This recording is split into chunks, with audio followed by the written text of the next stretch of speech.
ಕೇಜ್ರಿವಾಲ್ನೇ ಗೆಲ್ಸಕ್ಕಾಗಿಲ್ಲ ಅವ್ರ ಕೈಲಿ. ಕೇಜ್ರಿವಾಲ್ನೇ ಗೆಲ್ಸಕ್ಕೆ ಆ ಸ್ಥಿತಿ ಕರ್ನಾಟಕದ ಗ್ಯಾರಂಟಿ ಪಾಡು ಮುಂದೆ ಏನಾಗುತ್ತೆ ಅನ್ನೋದಕ್ಕೆ ಇದೊಂದು ದಾರಿದೀಪ. ರಾಜ್ಯ ಬಿಜೆಪಿಗೆ ಯಾವ ರೀತಿ ಉತ್ಸಾಹ ತುಂಬುತ್ತೆ ಅಂತ ಹೇಳಿ ಸರ್.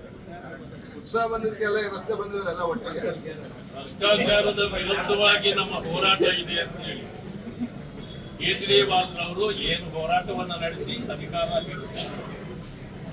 ಇವತ್ತು ಅವರೇ ಭ್ರಷ್ಟಾಚಾರದಲ್ಲಿ ಸಿಲುಕಿ ಅವರ ಸರ್ಕಾರ ಭ್ರಷ್ಟಾಚಾರಕ್ಕೆ ಬಲಿಯಾಗಿದೆ. ಭಾರತೀಯ ಜನತಾ ಪಕ್ಷ ಇಡೀ ದೇಶದಲ್ಲಿ ಒಂದೇ ಒಂದು ಭ್ರಷ್ಟಾಚಾರದ ವಿಚಾರದಲ್ಲೂ ಕೂಡ ಆಪಾದನೆಯನ್ನ ಒತ್ತಿಲ್ಲ. ಕರ್ನಾಟಕದಲ್ಲಿ ನೀವು ಕೇಳಬಹುದು 40% ನಮ್ಮ ಮೇಲೆ ಆಪಾದನೆ ಮಾಡಿದ್ರು, ಸಿಎಂ ಅಂದ್ರು, ಯಾವುದಕ್ಕೂ ಪುರಾವೆ ಇಲ್ಲ ಅಂತ ಹೇಳಿ ಈಗ ಕೋರ್ಟ್ಗಳು ಆದೇಶ ಹೊರಗಳಿದ್ರು. ಈವನ್ ಪೊಲೀಸ್ ಇದನ್ನ PSI ಕೇಸನ್ನು ಕೂಡ ನಮ್ಮ ಮೇಲೆ ಏರಿಸಿದ್ರು. ಇದೆಲ್ಲವೂ ಚುನಾವಣೆಗೆ ಎಣದ ತಂತ್ರ ಕಾಂಗ್ರೆಸ್. ಅದಕ್ಕೆ ಕಾಂಗ್ರೆಸ್ಗೆ ಇವತ್ತು ಶೂನ್ಯ ಸಂಪಾದನೆ ಸಿಕ್ಕಿದೆ. ಈಗ ಅವರ ಖಾತೆ ತೆರೆಯಲಿಲ್ಲ, ಆದ್ರೆ ಖಾತೆ ತೆಗೆಯೋದು ಅವ್ರು ಬಿಡೋದಿಲ್ಲ. ಇವಿಎಂ ನಾನು ಹೇಳ್ತೇನೆ, ಇವಿಎಂ ಈ ರಿಸಲ್ಟ್ ಅನ್ನ ಎಲ್ಲಾ ಸಂಸ್ಥೆಗಳು ಕೂಡ ಮೊದಲೇ ಹೇಳಿದ್ರು. ಕಾಂಗ್ರೆಸ್ ಒಂದು ಬರ್ತದೆ ಅಂತ ಪಾಪ ಅದು ಕೂಡ ತಪ್ಪು ಲೆಕ್ಕ ಹಾಕಿದ್ರು. ಒಂದಾದ್ರೂ ಇರಲಿ ಅಂತ ಹೇಳಿದ್ರು.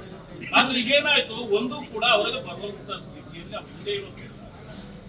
ಇನ್ನು ಮುಂದೆ ಇವಿಎಂಗಳ ಮೇಲೆ ಮಾತಾಡೋದನ್ನ ಅವರು ನಿಲ್ಲಿಸ್ತಾರೆ.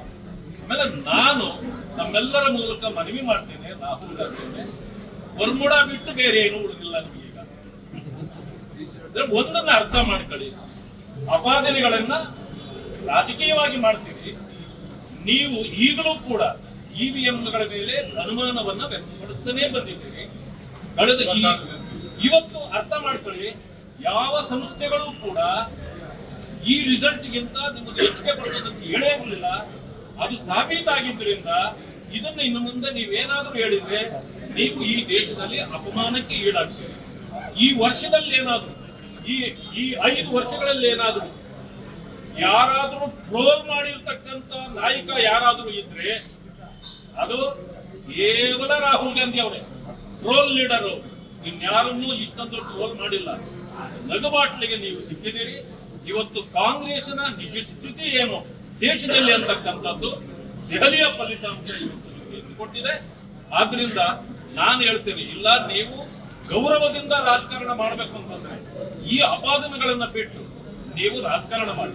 ಇಲ್ಲ ಅಂತಂದ್ರೆ ನಿಮಗೂ ಒಳ್ಳೆಯದು, ನಿಮ್ಮ ಪಕ್ಷಕ್ಕೂ ಒಳ್ಳೆಯ ಆಗ್ತಕ್ಕಂಥ ಒಂದು ವಿಚಾರವನ್ನು ಹೇಳ್ತೇನೆ. ತಾವು ರಾಜಕೀಯ ನಿವೃತ್ತಿ ತಗೊಂಡು ದಯವಿಟ್ಟು ಸುಮ್ಮನೆ ಇದ್ಬಿಟ್ರೆ ಬಹಳ ಒಳ್ಳೆಯದು ದೇಶಕ್ಕೆ ಅಂತ ಹೇಳಿ ನಾನು ಹೇಳಲಿಕ್ಕೆ ಬಯಸ್ತೇನೆ. ಇವತ್ತು ನಮ್ಮ ಕಾರ್ಯಕರ್ತರು ದೆಹಲಿಯಲ್ಲಿ ಗ್ಯಾರಂಟಿ ನ್ಯೂಸ್, ಸುದ್ದಿ ಖಚಿತ, ನ್ಯಾಯ ನಿಶ್ಚಿತ.